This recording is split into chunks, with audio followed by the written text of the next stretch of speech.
السلام علیکم۔ ہم جانیں گے صلاۃ التسبیح کی فضیلت اور طریقہ۔ رسول اللہ صلی اللہ علیہ وسلم نے اپنے چچا حضرت عباس رضی اللہ عنہ کو اس نماز کی ترغیب فرمائی۔ اس نماز کو پڑھنے سے اللہ تعالیٰ پڑھنے والے کے اگلے پچھلے نئے پرانے غلطی سے اور جان بوجھ کر کیے ہوئے چھوٹے بڑے اور ظاہری اور پوشیدہ سب گناہ بخش دیں گے۔ رسول اللہ صلی اللہ علیہ وسلم نے ارشاد فرمایا کہ اگر ہر روز پڑھ سکے تو ہر روز پڑھ لینا، اور اگر ہر روز نہیں پڑھ سکے تو جمعہ میں ایک مرتبہ پڑھ لینا، اور جمعہ میں بھی نہ پڑھ سکے تو ہر مہینے میں ایک مرتبہ پڑھ لینا، اگر یہ بھی نہ ہو سکے تو سال میں ایک مرتبہ پڑھ لینا، اور اگر یہ بھی نہ ہو سکے تو تمام عمر میں ایک دفعہ پڑھ لینا۔ اس نماز کی تسبیح ہے سبحان اللہ والحمد للہ ولا الہ الا اللہ واللہ اکبر۔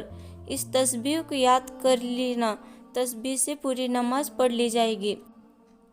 نیت: 4 رکعت صلاۃ التسبیح کے نیت سے ایک سلام سے پڑھنی ہے۔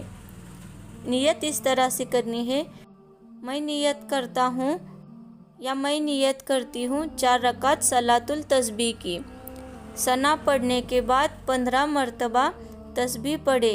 سبحان اللہ والحمد للہ ولا الہ الا اللہ واللہ اکبر 15 مرتبہ پڑھ لینا۔ اب سورہ فاتحہ، اس کے بعد قرآن کی کوئی سورت جو تمہیں یاد ہے۔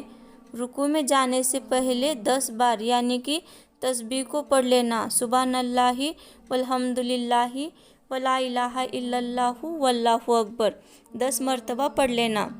پھر تکبیر اللہ اکبر کہتے ہوئے رکوع میں جائے اور رکوع میں کم از کم 3 مرتبہ سبحان ربی العظیم کہے۔ اس کے بعد 10 مرتبہ تسبیح سبحان اللہ والحمد للہ ولا الہ الا اللہ واللہ اکبر پڑھے۔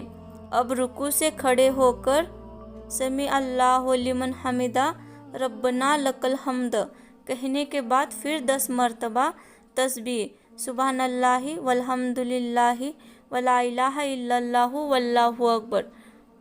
پھر سجدے میں کم از کم 3 مرتبہ سبحان ربی الاعلیٰ پڑھنے کے بعد 10 مرتبہ تسبیح پڑھے: سبحان اللہ والحمد للہ ولا الہ الا اللہ واللہ اکبر۔ سجدے سے اٹھنے کے بعد بیٹھنے پر پھر 10 مرتبہ تسبیح پڑھے: سبحان اللہ والحمد للہ ولا الہ الا اللہ واللہ اکبر۔ پھر سجدے میں جائے جب بھی 10 مرتبہ تسبیح پڑھے: سبحان اللہ والحمد للہ ولا الہ الا اللہ واللہ اکبر۔ اسی طرح سے یہ تسبیح سبحان اللہ والحمد للہ ولا الہ الا اللہ واللہ اکبر ایک رکعت میں 75 بار پڑھی جائے گی۔ اسی طرح سے ہر رکعت میں یہ تسبیح 75 مرتبہ پڑھی جائے گی۔ یاد رکھیں کہ صرف سورہ فاتحہ سے پہلے یہ تسبیح 15 مرتبہ پڑھنا ہے اور باقی ہر رکوع میں 10 مرتبہ پڑھنا ہے۔ اسی طرح سے یہ تسبیح 4 رکعت میں 300 مرتبہ پڑھی جائے گی۔ جزاک اللہ۔ السلام علیکم۔